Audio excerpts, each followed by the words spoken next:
ಮುಳಬಾಗಿಲು ನಗರ ಭಾಗದಲ್ಲಿ ಏನು ನನ್ನ ಯಾವತ್ತು ಇಂಗ್ಲಿಷ್ ಮೆಡಿಸಿನ್ಗೆ ತಲೆಬಾಗ್ತಾ ಇದ್ರು. ಸೊ ಆ ಸಂದರ್ಭದಲ್ಲಿ ಒಂದು ಆಯುರ್ವೇದಿಕ್ ಹಾಸ್ಪಿಟ್ಲ್ ಬೇಕು ಅಂತ ಕೇಳಿದಾಗ ನಮ್ಮಲ್ಲಿ ಚಿಕ್ಕದಾಗಿತ್ತು, ಎಲ್ಲೋ ಒಂದು ಕಡೆ ಚಿಕ್ಕದಾಗಿ ಪ್ರೈವೇಟ್ ಇಟ್ಕೊಂಡಿದ್ರು. ಲಾಸ್ಟ್ 2 ವರ್ಷಗಳ ಹಿಂದೆ ಅದನ್ನ ಪ್ರಸ್ತಾವನೆ ಸಲ್ಲಿಸಿ ಅನುಮೋದನೆ ಕೊಟ್ಟಾಗ 1 ಕೋಟಿ ರೂಪಾಯಿ ಅನುದಾನವನ್ನ ಫಸ್ಟ್ ಹಂತದಲ್ಲಿ 48 ಲಕ್ಷ ಬಿಡುಗಡೆ ಮಾಡಿಕೊಟ್ಟು ಸ್ಟಾರ್ಟ್ ಮಾಡಿ ಅಂತ ಕೊಟ್ಟಿದ್ದಾರೆ. ಇದಕ್ಕೆ ಸೆಂಟ್ರಲ್ ಗೌರ್ಮೆಂಟ್ಗೆ ಸಂಬಂಧಪಟ್ಟಂಗೆ ಅದರಿಂದನೂ ಸುಮಾರು ಕೋಟಿ ಅಮೌಂಟ್ ಬರ್ತದೆ. ಎಲ್ಲ ಸೆಂಟ್ರಲ್ ಮತ್ತು ಸ್ಟೇಟ್ ಇಂದ ಒಂದು ಯುನಾನಿ ಹಾಸ್ಪಿಟಲ್ ಕಟ್ಟಕ್ಕೆ ಏನು ಅನುಮೋದನೆ ಕೊಟ್ಟು ಜಾಗ ಕೊಟ್ಟಿದೀವಿ.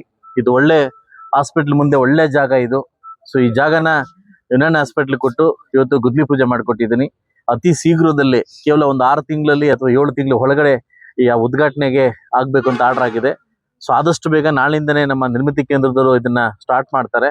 ಸೊ ಇವತ್ತು ಸಾಕಷ್ಟು ಜನ ಕೆಲವರು ಆಯುರ್ವೇದಿಕ್ ಇದನ್ನ ಪದ್ಧತಿ ತುಂಬಾ ಇಷ್ಟ ಬೀಳ್ತಾರೆ, ಕೆಲ ಅಲೋಪತಿನ ಇಷ್ಟ ಬೀಳ್ತಾರೆ. ಅವರವರ ಸಂಪ್ರದಾಯ ತಕ್ಕಂಗೆ ಸೊ ಆಯುರ್ವೇದಿಕ್ ಹಾಸ್ಪಿಟ್ಲ್ ಕೂಡ ಇರ್ಲಿ ಅಂತ ಈ ಒಂದು ಹಾಸ್ಪಿಟ್ಲ್ ತಂದಿದ್ದೀನಿ. ಸೊ ತಮ್ಗೆಲ್ಲ ಗೊತ್ತಿದ್ದಂಗೆ ಇವತ್ತೇನು ನಂಗ್ಲಿ ಒಂದು ದೊಡ್ಡ ಹಾಸ್ಪಿಟ್ಲ್, ಅವತ್ತು ಮುಳಬಾಗಲ ಟೌನ್ ಅಲ್ಲಿ ಮಕ್ಕಳ ಹಾಸ್ಪಿಟ್ಲ್ ದೊಡ್ಡ ಹಾಸ್ಪಿಟ್ಲು, ಹಾಗೂ ಈಗ ತಾನೇ ಒಂದು ದೊಡ್ಡ ಮಟ್ಟಕ್ಕೆ ಒಂದು ಹಾಸ್ಪಿಟ್ಲ್ ಮತ್ತು ಮುನ್ಸಿಪಾಲಿಟಿ ಮಾಡಿ ಜಾಗದಲ್ಲಿ ದೊಡ್ಡ ಹಾಸ್ಪಿಟ್ಲ್ ಕಟ್ಟಲಿಕ್ಕೆ ಕೂಡ ಜಾಗವನ್ನು ತೆರವುಗೊಳಿಸಿದ್ವಿ.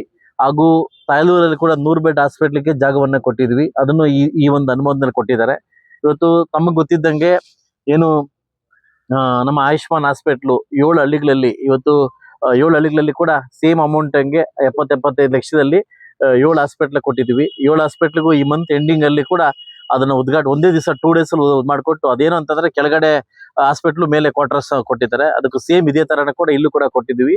ಸೊ ಹಳ್ಳಿ ಭಾಗಕ್ಕೆ ಏನು 7 ಹಾಸ್ಪಿಟ್ಲ್ ಕೊಟ್ಟಿದ್ದು, ಟೌನ್ ಕೂಡ ಯುನಾನಿ ಹಾಸ್ಪಿಟ್ಲ್ ಕೊಟ್ಟಿದ್ದೀನಿ. ಸೊ ಮುಂದಿನ ದಿವಸದಲ್ಲಿ ಇನ್ನೂ 14 ಹಾಸ್ಪಿಟ್ಲ್, 14 ಪಂಚಾಯತಿಗಳಲ್ಲಿ 14 ಹಾಸ್ಪಿಟ್ಲ್ ಕೂಡ 2ನೇ ಹಂತದಲ್ಲಿ ನಾವು ಕೊಡ್ತೀವಿ ಅಂತ ಸರ್ಕಾರ ಒಪ್ಕೊಂಡಿದ್ದಾರೆ. ಇಲ್ಲಿ ದುರಂತ ಏನಂತಂದ್ರೆ ಸೆಂಟ್ರಲ್ ನಿಂದ ಬರಬೇಕಾದ ಫಂಡ್ ಆಲ್ರೆಡಿ ಬಿಡುಗಡೆ ಆಗ್ಬಿಟ್ಟಿದೆ, ಸ್ಟೇಟ್ ಇಂದ ಬರಬೇಕಾದ ಫಂಡ್ ಇನ್ನೂ ಬಿಡುಗಡೆ ಆಗಿಲ್ಲ. ಈ ಆಯುಷ್ಮಾನ್ ಭಾವ ಹಾಸ್ಪಿಟ್ಲ್ ಏನಂತಂದ್ರೆ ಸೆಂಟ್ರಲ್ ಮತ್ತು ಸ್ಟೇಟ್ ಮಾಡ್ತಕ್ಕಂಥ ಕೆಲಸ. ಸೆಂಟ್ರಲ್ ಅಮೌಂಟ್ ಬಿಡುಗಡೆ ಕೊಟ್ಬಿಟ್ಟಿದ್ದಾರೆ, ಸ್ಟೇಟ್ ಇನ್ನೂ ಕೊಟ್ಟಿಲ್ಲ. ಅವ್ರು ತಡೆ ಮಾಡ್ತಾರೆ, ಕೊಡ್ತೀವಿ ಅಂತ ತಡೆ ಮಾಡ್ತಾರೆ. ಈ ಹಾಸ್ಪಿಟ್ಲ್ ಕೂಡ ಸೆಂಟ್ರಲ್ ಇಂದ ಬರಬೇಕಾದ ಅಮೌಂಟ್ ಬಂದಿದೆ, ಸ್ಟೇಟ್ ಇಂದ ಬರಬೇಕಾದ ತಾರತಮ್ಯ ಮಾಡ್ತಾ ಇದ್ದಾರೆ. ಆದಷ್ಟು ಬೇಗ ಘನ ಸರ್ಕಾರ, ಈಗ ಬಂದಿರತಕ್ಕಂಥ ಮುಖ್ಯಮಂತ್ರಿಗಳು ಆದಷ್ಟು ಬೇಗ ನಮಗೆ ಅನುದಾನ ಏನು ಬ್ಯಾಲೆನ್ಸ್ ಇರ್ತಕ್ಕಂಥ ಅನುದಾನವನ್ನ ಬೇಗ ಬಿಡುಗಡೆ ಮಾಡಿಕೊಟ್ಟು ಅಭಿವೃದ್ಧಿ ಕೆಲಸಕ್ಕೆ ಮುಂದಾಗಬೇಕಂತ ನಾನು ಕೇಳ್ಕೊಂತೇನೆ. ಇದು 1 ಕೋಟಿ, ಇದು ಈಗ 1 ಕೋಟಿ. ಅದು ಮೊದಲ ಹಂತದಲ್ಲಿ. 2ನೇ ಹಂತಕ್ಕೆ ಇನ್ನೊಂದು 1.5 ಕೋಟಿ ಕೊಡ್ತಾರೆ. ಹಂತವಾಗಿ ಇದು ಕೊಡ್ತಾ ಇರ್ತಾರೆ. ಅವ್ರು ಹೇಳಿದ್ದಾರೆ ಟೈಮ್ ಬಿಂಗ್ 7 ಮಂತ್ಸ್ ಕೊಟ್ಟಿದ್ದಾರೆ. 6 ಮಂತ್ ಅಲ್ಲಿ ಕಂಪ್ಲೀಟ್ ಮಾಡ್ಕೊಡ್ತೀವಿ. 6 ಮಂತ್ ಅಲ್ಲಿ ಕಂಪ್ಲೀಟ್ ಮಾಡ್ಕೊಡ್ತೀವಿ. ಹೌದೌದು. ಅಲ್ಲ, ಹಂತಗಳಲ್ಲಿ ಅದನ್ನ ಹಂತವಾಗಿ ಬಿಡುಗಡೆ ಮಾಡ್ತಾರೆ. ಸೆಂಟ್ರಲ್ ಗವರ್ಮೆಂಟ್ ಫಂಡ್ ಹಂಗೆ ಅಂತ ಒಂದೇ ಸರಿ ಮಾಡಲ್ಲ, ಹಂತವಾಗಿ ಮಾಡ್ಕೊಡ್ತಾರೆ. ವರ್ಕ್ ಮಾಡಿ ರಿಲೀಸ್ ಮಾಡ್ಕೊಡ್ತಾರೆ.